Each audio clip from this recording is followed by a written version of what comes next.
Hey there, Greg with Boom Up Engineering here in Tennessee on a fine Saturday morning. Actually a pretty beautiful morning. Summer are starting to get here, so I have to appreciate these mornings as they're still a little bit cool. I'd like to talk a little bit more about some climbing gear, tree climbing. In the past I've done some videos on spurs, climbing spurs, and foot ascenders. In the past I've used a Klein steel spur with a notch jet step foot ascender. Here's the notch jet step. It's still got the straps on it for putting on around your boot and climbing up your tree. So what I end up doing is essentially mounting an adapter plate on the shaft of the spur via probably drilling and tapping on most of them. Drill and tap the shaft. These are, I think I use 5/16 inch screws there for whatever reason. I just had some, and pretty simple there. You just drill and tap holes in your shaft. Your adapter plate will have a couple holes to accept screws for the foot ascender. You can see on the notch jet step there's two holes here in the bottom, and the aluminum's kind of formed to where if you use two smaller panhead screws, I use M4s just because that's what I have on hand. Some M4 stainless steel screws. I don't drill or do anything to the holes, although this one, I don't know if you can see, but I did drill these holes out. I was stupid. I was thinking I'd use bigger, the same 5/16 screws to mount this, and I don't know. I just wasn't thinking, but if you use too big of a screw in there, the heads will hit these cams as they swing down, because they swing right over those holes. But if you use M4s, there's no issue there. So don't modify your jet step if you're going to do something similar to me. Just leave it the way it is. Just take the straps off. Take the straps off carefully so you can reuse them if you have a boot mounted jet step and you need to replace the straps. Then you can just redo some stitching and put them to use. Because I imagine these straps do wear out. I mean, I don't have a ton of use on this climber, and I don't know if you can see that, but there is some fraying and whatnot. So I would keep the straps, and if you at all use a notch jet step for normal use, just strapping it to your boot. So I had to get another pair of climbing spurs. I climb with my boys. They're 9 and 11, and I wanted another set of spurs so that me and one of my boys could go up in a tree and just kind of talk and discuss as we go and while we're hanging out up there. I'll eventually get them more experience with using hand saws and even a battery powered saw, so they can start doing some actual work in the tree, or at least the older boy anyway for now. Right now they just swing around like monkeys and make me feel like the old guy that I am, but they have a blast. I'll have to do some more videos with them this summer. They're going to school a couple hours away, and I need to do a job change to where I'm closer to them. But anyway, I haven't been able to spend the most time with them here in the last year or so, doing climbing and whatnot. But I'll have to do some videos, because that's a whole separate thing where it's kind of tough to find gear for them and setups to work for smaller bodies. There really just isn't much out there. So anyway, love the Klein spurs. These are pole gaffs. They work great in most cases here in Tennessee, where the bark is reasonably thin. Now, I also wanted another set of spurs because I did want some pole gaffs. So I got these Buckingham titaniums, or excuse me, with tree gaffs. So the gaff will stick out further and it'll stick out down further. So it's easier if your tree is not straight, or if it's got weird shapes and bulges. It's easier to get the tip of your gaff into the tree than a shorter tree gaff. Now, pretty much in every case, if a short gaff works, that's the best, because it's putting less force and torque and forces on your knees and legs. The shorter it is, the longer this gaff is, the more leverage it has to torque on your body, and that's bad in every case except for when you need this extra reach to get in, thicker bark or around obstacles, just due to the geometry of the tree. So I bought these Buckinghams because they were so cheap. you know, obviously not free, but they were about as cheap as anything besides another set of steel climbers. By the time I used a 25% coupon, and they were on sale, so I got these with the lower straps, you know, in the $300 range. Now what else? I mounted the foot ascender in the same manner. The only thing is I got a little bit more geeky about it. I do a lot of CAD work for work. I'm a rigging engineer, so I figure out how to lift stuff and transport stuff.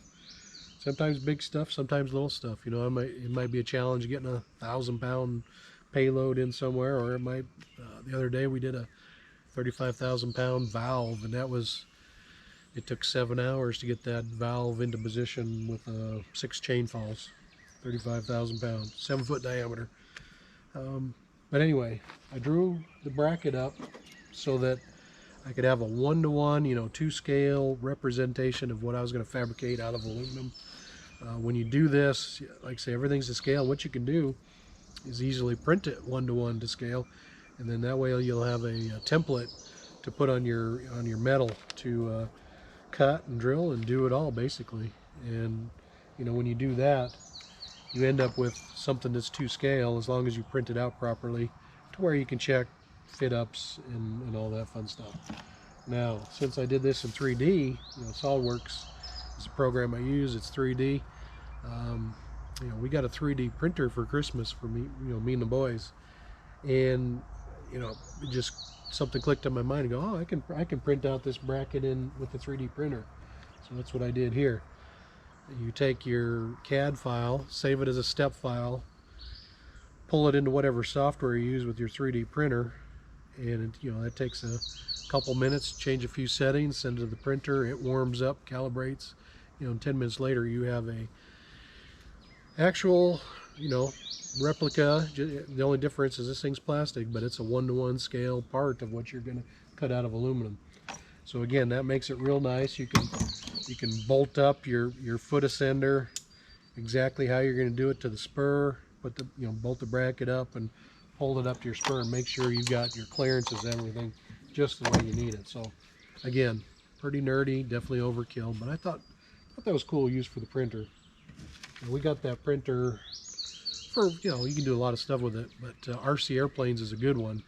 You can print out fuselages, wings, and all the plane parts. You can even print wheels and tires out of the real squishy, kind of like foamy plastic with the printer. So we're having a lot of fun with that. So maybe I'll have to show a video or two of that one of these days. So that's how I mounted the foot ascender to my Buckingham titanium spurs. You can see from the inside there's the ends of these are M6 screws that I mounted to the shaft of the spur. M6 probably by M6 or by 16 millimeter, I think, 15 or 16 millimeter long. So that gives me a screw length that's just flush to the inside of the spurs there. The climber I mount with M4 pan heads. I still need to trim my screws there. You can see they extend through there. I didn't have any shorter screws on hand, so I'll just snip those off with the cutoff wheel, and I'm done. You can see the foot ascender is just above my gaff here. I've tried the Kiwi climber. The Kiwi climber is easier to mount because you don't even have to mount, or you don't have to build this bracket here. You just literally drill and tap your spur to accept the Kiwi climber, and it goes right on, because those will have a couple holes that they use for certain spurs, and just mount the Kiwi climber underneath your gaff there. So, but with this setup, I don't have that luxury of being underneath the gaff, so I put it above, and I leave enough room for my strap there, so I've got like an inch and a quarter or inch and an eighth clearance between the gaff and the adapter bracket for the foot ascender. So that's about it. That's pretty straightforward. Not much more to say about that. If anybody wants dimensions on this bracket, by all means just holler at me. I mean, you guys, obviously you come up with your own. It's about as easy as anything to figure out. But if you want something that looks just like that, just holler, let me know. You can probably find my email online. I'm under Boom Up Engineering, even though I don't have a full-on website yet. Now what else? I've got this Buckingham pack I got a little while back. I haven't really used it a whole lot yet, so we're going to get this kitted up and see how it works for my organization. I don't, usually I'm traveling somewhere with my gear at least half the time, and when I say travel, it might be a couple hours, 3 hours away, and so I want to have something to where I get completely organized with enough gear to give me enough flexibility to do just about anything I'm going to come across. So I bought this big bag for that reason, and also because it's a simple empty rectangle, which is different than most every backpacking backpack out there. They've got funky rounded shapes and weird shaped pockets and everything, and I just don't need that for when I want to maybe take the kids a mile or two in with a little bit of camping gear and camp for a night or two. I figured this would be good enough for that. It does not have a waist belt or anything like that, just some simple shoulder straps. That's fine with me. If I'm only going to be going a mile or two, I really don't care about waist belts and things. I just don't need it. We'll take our time walking in somewhere and pack our gear. So I figured this would serve well for that, and because otherwise it might be hard for somebody like me to justify the, I don't know, $315 or $20 I think I paid for this. I had to shop around, but I eventually found a site that no sales tax and free shipping, so so I figured I'd try it. Now, the reason I bought this pack, besides its simplistic style and it seems to be a reasonable quality, is the side pockets for the climbing spurs.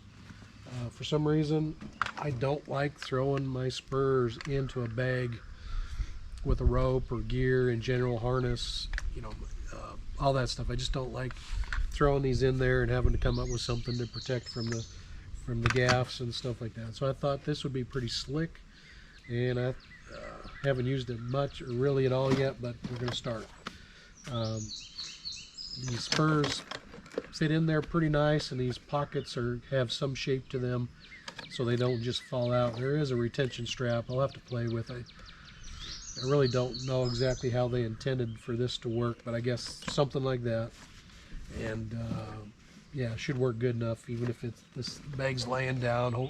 Hopefully it holds the spur in. Otherwise I might have to come up with some sort of strap that just goes over the top and it holds the spur in there. But what I did, since I had the 3D printer going, is I made these hard liners for these side pockets, bucket or whatever you want to call it. So you can you can tuck your straps in, jam the spur down in there, and that helps give that pocket shape so your gaff isn't tearing into the side of the pockets and your spur's not just going to tip out. Now, to be fair, Buckingham did line these pockets with some plastic. There's some thin, I don't know, it's less than a 1/16 thick, but there's some flexible plastic lining all the insides of this pocket, but I added to it. I printed out this bucket or whatever you want to call it to give that pocket some more structure. So when you put that spur in there, it's going to stay in there and not just flop out by rolling over pushing down the side of the pocket, and that's just more protection against your gaff tearing things up. So that's what I've got going there. Oh, I think I forgot to mention I'm working on some calf pads for these Buckinghams. You can see I've got a distal, is that how you say it? Climbers. I've got one of their shin wraps here, whatever you call it, to try out. I've been lazy, but I need to order some of this foam similar to what's on the Cadillac pad, some closed cell foam, and I'll line the wrap with that and see how it fits my leg. But what I foresee doing in the long term is I've got some can't remember if I think I've got both. I got some thin aluminum and stainless. I'm going to roll out a shape. I'll have to cut it, do some profile cutting and whatnot, but I'm going to roll that out, hammer it, do whatever I got to do to get a good shape to fit my shins here, my calf, and go to town. Line it with some of that foam and see what I can do to get something that fits my leg. The big buck pads just weren't to my liking. That's what I tried besides these Cadillac pads, and yeah, the Cadillac pads don't fit me perfectly. They're not bad, but I do get some rubbing because they're kind of, since they don't fit my shin and my calf muscle that great, I'll get some localized rubbing in a day if I'm doing a couple days of work. You know, and I don't do this all the time, so it's not like I'm going to callus up or get some tougher skin where I have a blister. So I'm going to try to get to where it spreads out the load better by a shape that fits my leg, and so that's what I'm going to work on there. But that's about all I got. You know, Buckingham pack seems pretty nice. We'll put some time on that and let you guys know how that goes. Got the obviously have the climber mounted up on my Buckingham. Don't foresee any problems there. This thing is heck for stout. There's, you know, that's every bit as strong as the Spur it's bolted to. That bracket is, and so there won't be any issues there. So yeah, if you got any good comments, go ahead and comment below. I appreciate the comments. You know, I don't climb with other people, just my boys. But I watch YouTube videos. I've gone to a competition or two just to see some people in person, see more gear in person. But this is how I learn. I learn by watching other people. I learn by comments. Some people are nice enough to comment and give me some pointers and whatnot. And you know, sometimes I have my own thoughts and whatnot. Yeah, we all have our preferences on what we like and don't like. So if you need any help mounting up foot ascender, let me know. I'll give you some dimensions or any help I can. But it's pretty simple. So again, appreciate you watching, and yeah, have a good day. Bye. Kitty, jump down, jump. Good. Okay, come around. Come here. Jump. Good. Sit. Good dog.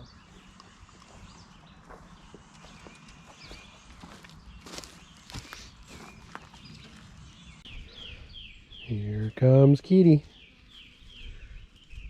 Puppy, come. Okay, puppy's not the best at following directions. About as good as the cat.